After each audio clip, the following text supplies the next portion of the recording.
Jack Morrison stood alone in the vast chamber of the Galactic Council.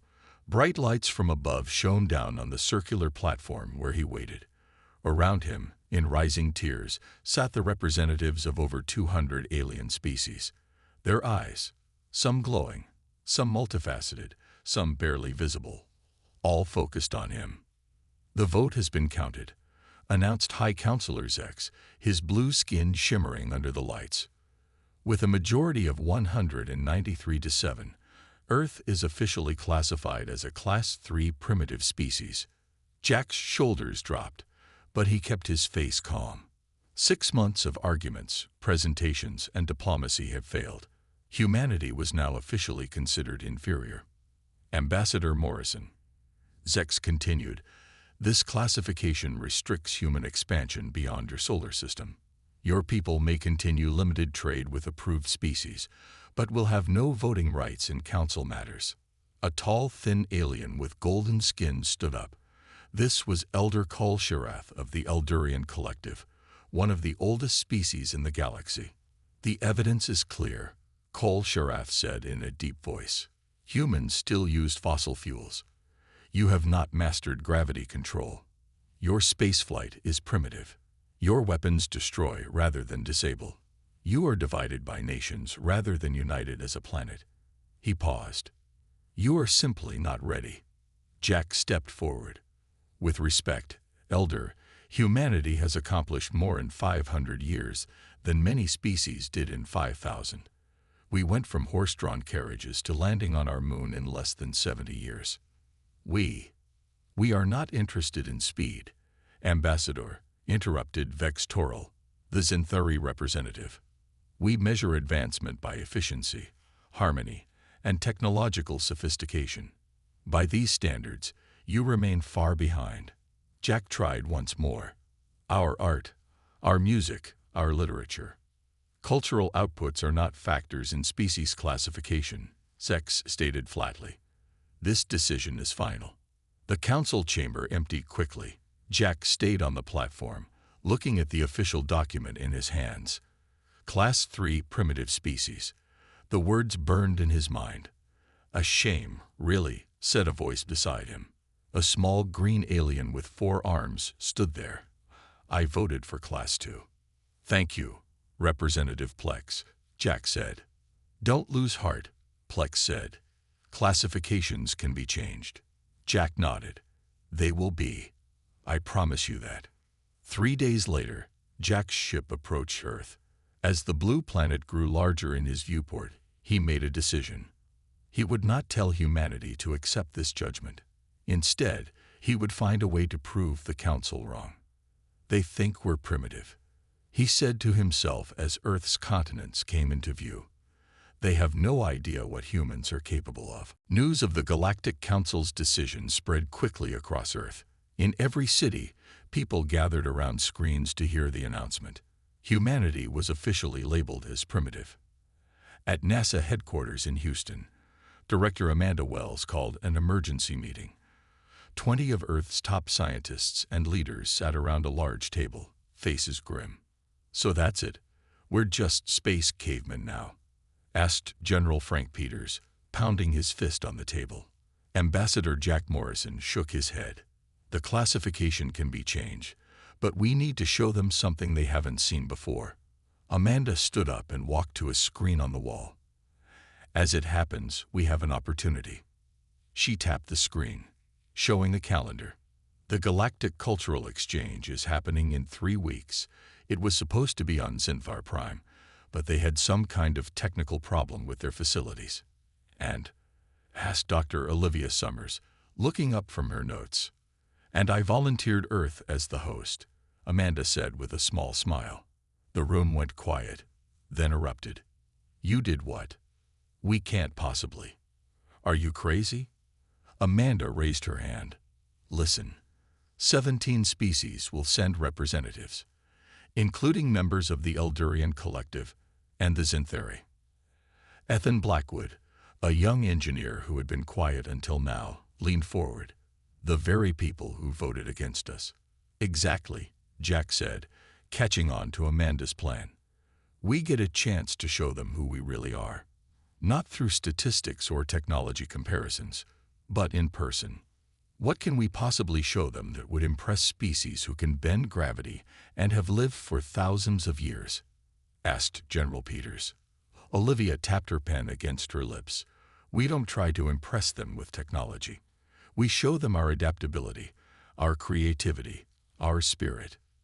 Our humanity, Ethan added. Amanda nodded. We have 3 weeks to prepare the best welcome these aliens have ever seen. Not the most advanced, but the most memorable. They worked day and night. The old Kennedy Space Center was transformed into a reception area. Artists, scientists, chefs, musicians, people from every field were brought in to showcase the best of what humans could offer. On the night before the aliens were due to arrive, Jack stood with Amanda, looking at the stars. "Do you think this will work?" he asked. "I don't know," she admitted. "But I do know this. If being classified as primitive means we stop trying, then maybe we deserve that label." Jack nodded. "Tomorrow, then." "Tomorrow," Amanda agreed, "when the Galactic Council gets their first real look at what humans can do." Little did they know that tomorrow would bring much more than a cultural exchange. It would bring a crisis that would test humanity in ways no one could have predicted. The day of the Galactic Cultural Exchange arrived with clear blue skies. At the Kennedy Space Center, colorful banners welcomed the alien visitors. 17 ships from different worlds entered Earth's atmosphere, their designs ranging from sleek silver discs to massive cube structures. The first to land was the Zinthari flagship, a gleaming vessel that seemed to shimmer with lights beneath its surface. Ambassador Vex Toral emerged, his tall blue form drawing gasps from the human crowd. Behind him came delegates from the Eldurian collective, their golden skin reflecting the morning sun. Jack Morrison and Amanda Wells stepped forward to greet them. "Welcome to Earth," Jack said, performing the traditional Zinthari greeting gesture with his hands. "We are honored by your presence." Vex Toral looked around with barely hidden disdain. "Your landing facilities are adequate. We will manage." The welcoming ceremony began. Human dancers performed, musicians played, and chefs offered samples of Earth cuisines. Some aliens seemed intrigued, while others, particularly the Zinthari, maintained an air of polite boredom. Elder Kol Shereth of the Eldurian Collective approached Jack during a musical performance. "Your species has spirit, Ambassador. It is unfortunate that spirit alone does not meet Council standards." Before Jack could respond, a loud alarm blared from the Zinthari ship. Red lights flashed across its hull. Vex Toral's communication device lit up, and his face showed something Jack had not seen before on a Zinthari. Fear. "What's happening?" Amanda asked, moving quickly to them. Vex Toral's hand shook as he checked his device. "It's impossible. Our ship has detected a Class 9 nanite outbreak in our main hold." "Nanite outbreak?" Ethan Blackwood asked, joining the group. "Self-replicating machines," Dr. Olivia Summers explained, having studied alien technology extensively. They'd multiply by breaking down matter and converting it into more nanites. "But how?" Jack began. Vex Toral's voice was tight. "An ancient weapon. We were transporting it to a containment facility. It was supposed to be dormant, sealed in quantum locks." Another alarm sounded, this time from the Eldurian ship. Then another from a different vessel. One by one, warning signals came from every alien ship. "The nanites are broadcasting a replication signal," Elder Kol Sharath said gravely. "They're activating similar dormant weapons on all our vessels. These are leftover weapons from the Great Conflict, 10,000 years ago." Amanda turned to Jack. "We need to evacuate everyone. Now." The next hour was chaos. Aliens and humans ran from the landing area as the nanites began consuming the ships from the inside out. The Zinthari attempted to contain the outbreak with their advanced technology, but the nanites adapted, disabling their quantum processors. "Our defenses are failing," Vex Toral admitted, his pride visibly wounded. These nanites were designed to target advanced technology. The more sophisticated the tech, the faster they consume and adapt to it. In the NASA Command Center, the human team gathered around screens showing the spreading contamination. The Galactic Council emergency protocols aren't working, Amanda said, watching the data. The nanites are learning to bypass everything they throw at them. That's it, Ethan said suddenly, his eyes lighting up. They target advanced technology. They adapt to complex systems. So, General Peters asked, so what if we use something that isn't advanced? Something the nanites would consider too primitive to bother with? Dr. Summers caught on immediately. Simple technology. Mechanical instead of digital. Analog instead of quantum. Exactly. Ethan nodded. Those old systems we've kept in storage. The ones the Galactic Council laughed at during their evaluation. We could modify them to approach the ships safely, Jack finished, understanding dawning on his face. Vex Toral, who had joined them in the command center, looked confused. You propose to fight a Class 9 nano-weapon with primitive technology. That's absurd. Amanda looked at the Xanthari ambassador, then at her team. Is it, or is it just crazy enough to work? She turned to Ethan. How quickly can you put together a rescue mission using only analog tech? Ethan's face broke into a determined smile. Give me 3 hours. As the team rushed to work, Jack noticed the aliens watching them with new expressions, not disdain or boredom, but something that looked almost like hope. 3 hours after Ethan Blackwood's promise, a strange vehicle sat on the runway at Kennedy Space Center. It looked nothing like the sleek alien ships. Instead, it resembled an old Earth shuttle with visible bolts, thick metal plating, and analog dials visible through the windows. This is your solution? Vex Toral asked, not hiding his doubt. This looks like a museum piece. Ethan patted the side of the craft. That's exactly the point. No quantum computers, no AI navigation, no digital interfaces. Just mechanical controls, vacuum tubes, and good old-fashioned switches and levers. Dr. Olivia Summers emerged from inside the craft, carrying a metal case. We've also prepared some low-tech collection devices. Glass containers sealed with rubber stoppers, mechanical pumps, even some chemical treatments that might slow the nanites. Amanda Wells studied a paper map spread out on a nearby table. She drew lines with a pencil, marking approach vectors to the infected ships. We can't communicate with typical radio once you're near the ships, she explained to the team. The nanites disrupt all standard frequencies, so we're using Morse code with light signals. Vex Toral looked confused. Morse what? An old Earth communication method, Jack explained. Patterns of light flashes that represent letters. The Xanthari ambassador shook his head. This is hopeless. You're facing a threat that has disabled the most advanced technology in the galaxy, and your answer is to use outdated methods that were obsolete centuries ago. Ethan climbed into the pilot's seat of the modified craft. Sometimes the old ways work when the new ones fail. The nanites expect advanced tech to fight back. They won't be looking for something this simple. Dr. Summers joined him, along with a small team including Lisa Chen, a technical specialist with experience in mechanical systems. We're ready, Ethan announced. Jack turned to Vex Toral. We need to know exactly what we're looking for on your ship. Where is the source of the outbreak?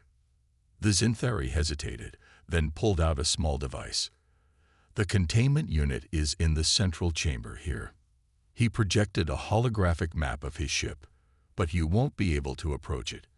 The nanites will be densest there. We'll find a way, Ethan said simply. The modified craft's engines roared to life, a rough, loud sound compared to the quiet hum of alien vessels. Black smoke puffed from its exhaust, making some of the aliens step back in surprise. As the craft lifted off, Elder Kal Sharath moved to stand beside Jack and Amanda. Your people are brave, Ambassador.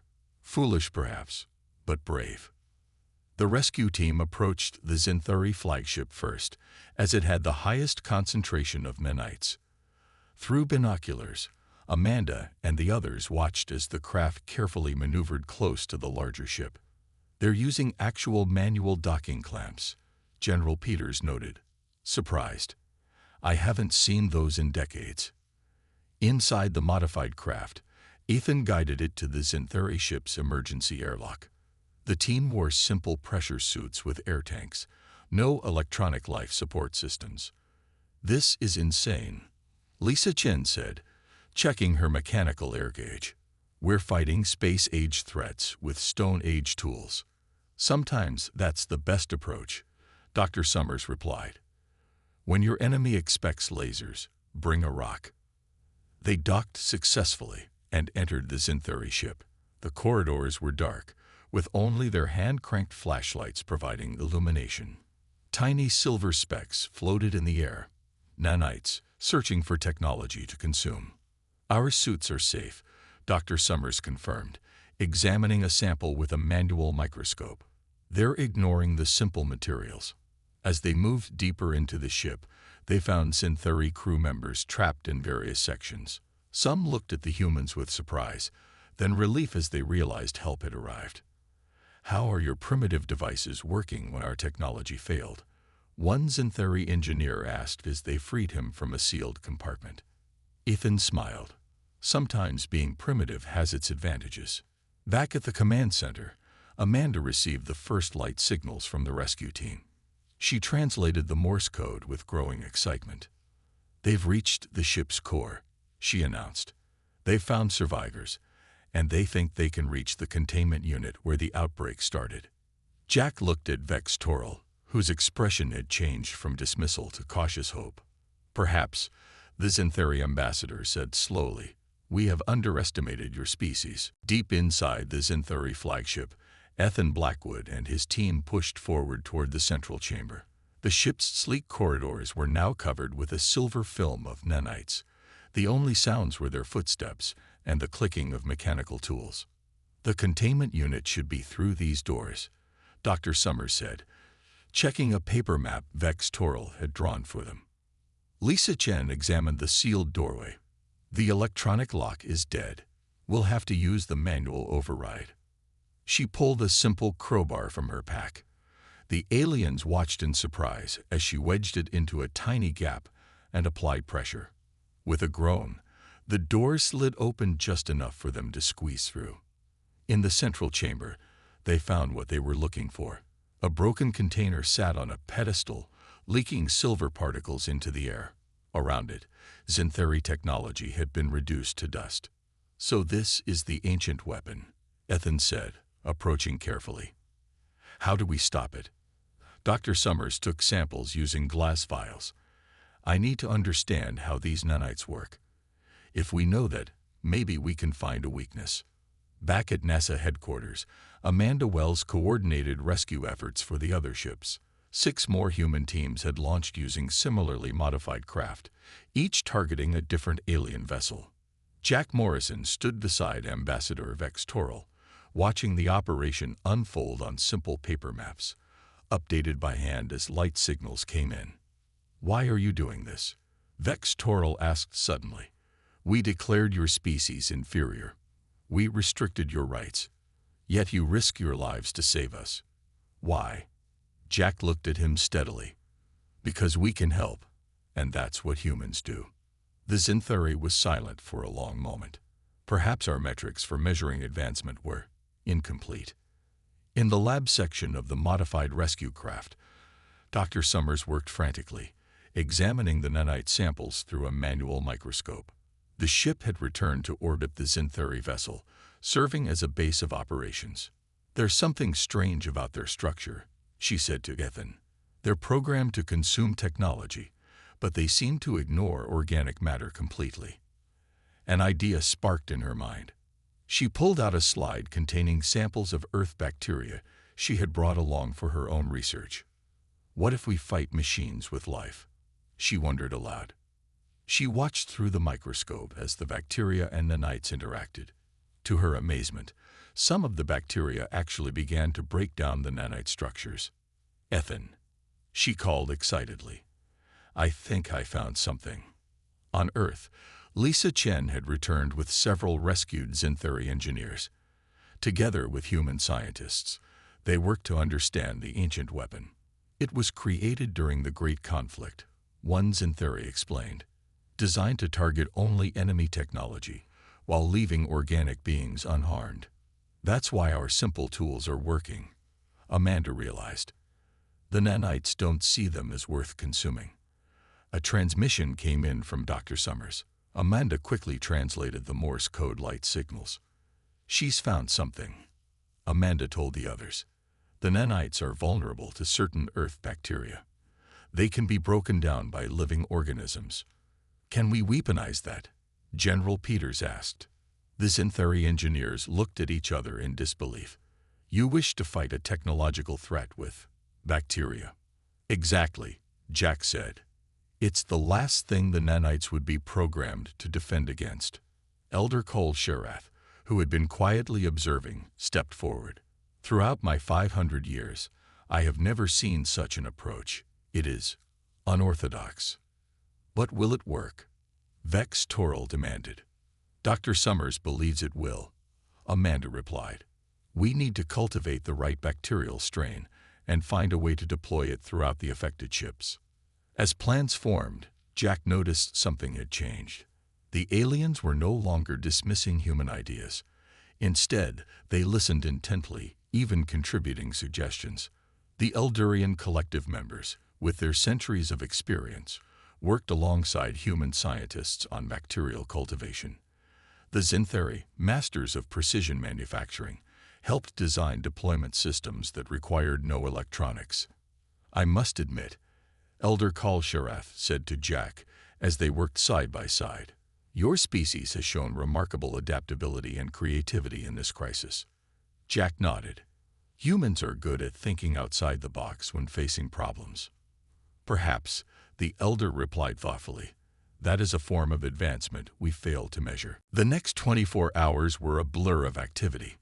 In laboratories across Earth, scientists worked to grow the bacterial strain Dr. Summers had identified. The simple organism, found only in the soil near volcanic vents, could break down the nanite's basic structure. We need to deliver the bacteria directly to the source of the outbreak on each ship, Ethan explained to the gathered team of humans and aliens. And we need to do it without using any technology the nanites might disable. Vex Toril, who now worked alongside the humans instead of looking down on them, studied the delivery system they had designed. It was essentially a pressurized tank with manual valves, something that would have been considered ancient by Xanthari standards. This might work, he admitted, but someone will need to manually activate it inside each ship's central chamber. The person would be exposed to the highest concentration of nanites. I'll go, Lisa Chen volunteered immediately. I've been inside the Xanthari ship already. I know the layout. Jack Morrison looked concerned. It's too dangerous. The nanites are most concentrated there. That's why it has to be me, Lisa insisted. I studied how they move, how they react, and someone has to do it. Similar teams formed for each affected ship, human volunteers paired with alien guides, each carrying the bacterial solution in simple containment units. Their plan was simple but dangerous. Reach the center of each ship and release the bacteria directly at the source of the outbreak. On the Xanthari flagship, Lisa and Ethan made their way back through the corridors. The situation had worsened. The nanites now formed thick clouds, breaking down everything technological in their path. Our suits will only protect us for about 10 minutes in the central chamber, Ethan warned as they approached. The nanites can't break down the fabric quickly, but they'll eventually get through. Lisa nodded, checking her manual watch. 10 minutes should be enough. They reached the central chamber, now almost unrecognizable. The sleek Xanthari technology had been reduced to dust and twisted metal. The broken containment unit glowed with an eerie silver light as nanites continued to pour out. Ethan set up the delivery system while Lisa prepared the bacterial solution. Working together, they connected tubes and checked pressure gauges. No computers, no digital displays, just mechanical parts and human hands. Ready? Lisa asked, her hand on the release valve. Ethan nodded. Do it. Lisa turned the valve. The bacterial solution sprayed into the air around the containment unit, creating a fine mist. For a moment, nothing happened. Then they saw it. The cloud of nanites began to thin as the bacteria attacked their structure. "It's working," Ethan shouted. But the process was slow, and the nanites seemed to be adapting. The cloud thickened again near the ceiling. "We need to get it higher," Lisa said. She grabbed the tank and looked up at the ventilation system. "If I can reach that vent, the bacteria will spread throughout the ship faster." "The ladder's been consumed by nanites," Ethan pointed out. "And that area has the highest concentration." Lisa set her jaw. "I can climb on what's left of that console. Cover me." Before Ethan could stop her, Lisa was climbing. The nanites immediately began attacking her suit, drawn to the small electronic components in her helmet. "Hurry," Ethan called, watching the silver specks swarm around her. With a final push, Lisa reached the vent and connected the tank. She turned the valve fully open, releasing the entire solution into the ship's ventilation system. Immediately, the bacterial solution began spreading throughout the vessel. As she climbed down, part of her suit gave way. Nanites touched her skin, leaving red burns behind. "Lisa," Ethan caught her as she stumbled. "Did it work?" she asked through clenched teeth. They looked around. The nanite cloud was visibly thinning, breaking apart as the bacteria consumed them. "Yes," Ethan said, supporting her weight. "It's working. Come on, we need to get you out of here." Across the fleet, similar scenes played out as human and alien teams deployed the bacterial solution. On each ship, the nanites began to disappear, broken down by Earth's simple but effective life forms. In the NASA Command Center, reports came in one by one. Green markers replaced red ones on the wall map as ships were cleared of the threat. "I cannot believe it," Vex Toral said, watching the map. "Your primitive solution actually worked." Amanda Wells smiled. "Sometimes the simplest answer is the right one." Elder Kal Sharath bowed his head slightly. "Your species has taught us an important lesson today. There is more than one path to advancement." 3 days after the nanite crisis, the Galactic Council convened an emergency session. The great circular chamber was packed with representatives from all member species. At the center stood Jack Morrison, still tired from the events of the past week. "This emergency session will now begin," announced High Counselor Zex. "We have gathered to discuss the recent Class 9 nanite outbreak and its implications." Jack noticed that, unlike before, the council members were not looking down at him from their high seats. Instead, many had chosen to sit at the lower levels, closer to the human representative. "Ambassador Morrison," Zex continued, "the council requests a full accounting of Earth's response to the crisis." Jack stepped forward. "Earth responded as any sentient species would, by helping those in danger. Our teams developed a biological countermeasure to the nanites and deployed it successfully to all affected ships. Using bacterial agents," Elder Kal Sharath added. "A solution no advanced species would have considered." Vex Toral rose from his seat. The Xanthari ambassador's usual arrogance was gone, replaced by a new respect. "I witnessed the human response firsthand," he told the council. "They used what we would consider primitive technology to neutralize a threat our advanced systems could not handle. More importantly, they risked their lives for species who had just classified them as inferior." Murmurs spread through the chamber. An Eldurian scientist approached the center with data displays. "Our analysis of the human solution reveals something remarkable," she said. "While we focused on technological countermeasures, they used biology, simple life forms, to combat machines. Their approach was not just different, but fundamentally innovative." Jack watched as the council members discussed among themselves. The atmosphere had changed completely from his last appearance here. "We have also received testimony from the rescued crews," High Counselor Zex said. "Many report acts of courage by human team members.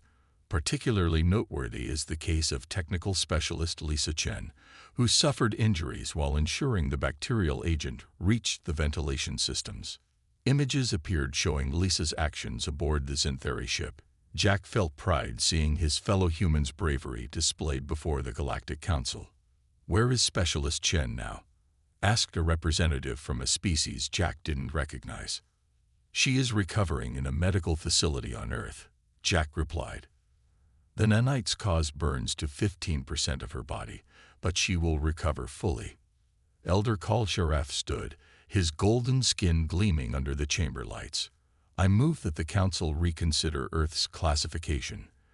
The metrics we used clearly failed to capture certain qualities that are, perhaps, more important than we realized." "What qualities do you refer to, Elder?" asked Zex. "Adaptability, creativity, courage, compassion," the Elder replied. "Their technological development may lag behind many Council species, but in these qualities, humans have shown themselves to be highly advanced." Debate erupted throughout the chamber. Some Council members argued for maintaining the current classification, citing Earth's ongoing conflicts and environmental challenges. Others pointed to the humans' response during the crisis as evidence of their worthiness. "They still used fossil fuels," one representative argued. "Yet they created an innovative biological solution we never considered," countered another. Jack listened as the debate continued for hours. The Council was deeply divided, but in a way different from before. Now, many voices spoke in Earth's favor, led by those who had witnessed human actions firsthand. Finally, High Counselor Zex called for order. "This debate will continue tomorrow. We must carefully consider all aspects of human civilization, not just their technological advancement, but their problem-solving approaches, their ethical development, and their potential contribution to galactic knowledge." As the session ended, Jack was approached by representatives from a dozen species, each wanting to learn more about Earth and its people. For the first time, they asked about human art, music, and philosophy, aspects they had previously dismissed as irrelevant. Jack caught Elder Kal-Sharaf's eye across the chamber. The ancient alien gave him a small nod, one that seemed to say, "Things are changing." Earth's status in the galaxy hung in the balance, but for the first time, Jack felt real hope. The final day of the Council's emergency session arrived. Jack Morrison stood at the center of the chamber, more confident than before, but still uncertain of the outcome. The debate had raged for 2 full days, with opinions changing hour by hour. High Counselor Zex called the session to order. "We have heard all testimonies and reviewed all evidence regarding the human response to the nanite crisis. It is time to vote on Earth's classification status." Jack took a deep breath. Behind him sat Amanda Wells, Ethan Blackwood, and Dr. Olivia Summers, invited to witness the proceedings. Lisa Chen was still in the medical facility, though her condition had improved. "Before we vote," Elder Kal-Sharaf said, rising from his seat, "I wish to address the Council one final time." The chamber fell silent. The Elder's words carried great weight due to his centuries of experience. For 10,000 years, the Galactic Council has measured advancement by technological sophistication, resource management, and planetary unity, he began. By these metrics, Earth remains behind many member species. However, the nanite crisis revealed the flaw in our system. He turned to face the entire chamber. When our advanced technology failed, when our sophisticated defenses crumbled, it was human ingenuity that saved us. They used simple tools and basic biology to defeat a threat we could not overcome. More importantly, they did this for species who had just labeled them inferior. Murmurs of agreement spread through the chamber. "I propose we create a new classification metric," the Elder continued, "one that includes adaptability, creativity, ethical development, and potential for growth. By this measure, humans rank among the most advanced species we have encountered." High Counselor Zex nodded. "The Council will now vote on the reclassification of Earth." One by one, the representatives cast their votes. Jack watched the tally grow, hardly daring to hope. When the final vote was counted, Zex turned to the human delegation. "By unanimous decision, The Galactic Council hereby reclassifies Earth as a Class 1 emergent species with full rights of participation in galactic affairs. The chamber erupted in applause. Jack felt Amanda's hand on his shoulder, squeezing in triumph. Furthermore, Zex continued when the noise died down, the Council acknowledges our error in using purely technological metrics to judge civilization. To rectify this, we will establish an academy on Earth dedicated to studying human problem-solving approaches. Vex Toral stepped forward. The Xanthari Confederation pledges full support for this academy. We have much to learn from our human friends. After the formal proceedings, Jack and his team were surrounded by alien representatives offering congratulations and invitations to visit their worlds. I still can't believe it, Ethan said quietly to Jack. From Inferior to Class 1 in less than 2 weeks. It wasn't the classification that changed, Dr. Summers pointed out. It was their perception of us. When the celebrations finally ended, Jack made his way to the medical facility where Lisa Chen was recovering. She sat up in bed when he entered, her arms still bandaged from the nanite burns. "How did it go?"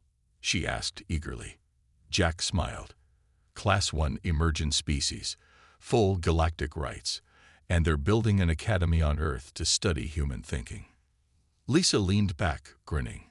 Not bad for a bunch of primitives. Their conversation was interrupted when the door opened. Elder Kal Sharath entered, accompanied by representatives from several species. Each carried gifts, tokens of appreciation for Lisa's bravery. The elder approached her bed and, to Jack's astonishment, bowed deeply, a gesture he had never seen an Eldurian offer to anyone outside their own kind. "We came seeking inferior beings to guide," the elder said softly. "Instead, we found teachers." Lisa looked embarrassed by the attention but accepted the gifts with grace. Later, as they prepared to return to Earth, Jack stood with Amanda at the viewing window of their ship. The blue planet grew larger as they approached, beautiful against the blackness of space. "What happens now?" Amanda asked. Jack watched Earth come into view, seeing it with new eyes, not as a backwater world, but as a place of unique value in the galaxy. "Now," he said, "we show them what humans can really do."